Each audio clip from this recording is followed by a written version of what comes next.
À l'échelle d'un local ou d'un bâtiment, on a déjà vu les transferts de chaleur par conduction ou par convection dans la représentation électrique, mais on est passé assez rapidement sur le rayonnement. Nous allons les voir dans deux vidéos dont voici la première. Dans les bâtiments, le rayonnement est un échange de chaleur qui a toujours lieu dans deux gammes de longueurs d'onde. Les courtes longueurs d'onde sont les apports solaires. Le bâtiment reçoit de la part du soleil une énergie qui est la somme de l'ensoleillement direct, de l'ensoleillement diffus et de la réflexion des rayons sur le sol. D'un autre côté, des échanges radiatifs ont lieu dans les grandes longueurs d'onde, c'est-à-dire l'infrarouge, entre chaque surface à l'intérieur ou à l'extérieur du local.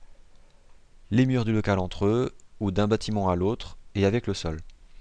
Dans cette vidéo, nous allons seulement voir les apports solaires, en rouge, et les autres seront vus séparément. Dans les apports solaires, ce qui m'intéresse, c'est le flux total en watts qui vient sur une surface donnée, puisque c'est ce flux que je vais inclure dans le schéma électrique en le représentant comme une source d'intensité qui arrive sur le nœud à la température de surface de la paroi. Ma question est, combien vaut ce flux, sachant qu'il est la somme d'une partie d'ensoleillement direct, diffus et réfléchi, et donc variable selon la météo, la position du soleil, l'ombre portée sur le bâtiment, etc. Quand on mesure l'ensoleillement dans une région, on parle généralement d'ensoleillement horizontal, c'est-à-dire de l'intensité de l'irradiation solaire rapportée à une surface horizontale. L'ensoleillement global horizontal est composé d'un rayonnement direct, qui dépend de mon orientation par rapport au soleil, et d'un rayonnement diffus unidirectionnel. Ces deux composantes doivent être mesurées séparément pour pouvoir calculer la chaleur arrivant sur une surface quelconque. Il faut en plus leur ajouter l'information de la position du soleil dans le temps, c'est-à-dire sa hauteur HS, l'angle avec l'horizon, et son azimut, qui est sa position par rapport au nord ou au sud. Nous avons besoin de ces 4 données de départ, listées en bas à droite, qui varient avec le temps.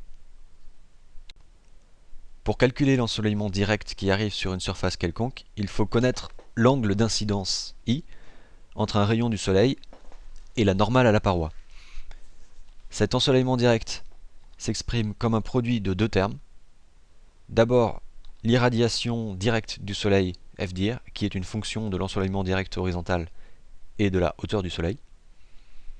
Ensuite, le cosinus de l'angle d'incidence I, qui dépend de la hauteur HS et de l'azimut AZS du soleil, de l'azimut de la paroi AZ et de son angle par rapport à l'horizontale β.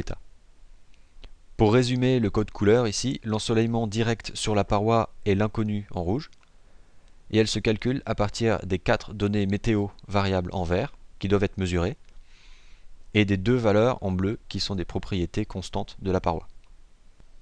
En plus de l'ensoleillement direct, il faut ajouter la composante diffuse incidente à la paroi, qui se calcule un peu plus simplement avec la mesure de l'irradiation diffuse horizontale, et l'ensoleillement réfléchi, qui se calcule un peu pareil, mais en plus il fait intervenir l'albédo du sol, c'est-à-dire sa capacité à réfléchir la lumière. Au total, la quantité de chaleur arrivant sur la paroi est la somme des 3 termes qu'on vient de calculer, multipliée par la surface exposée S et son absorptivité alpha.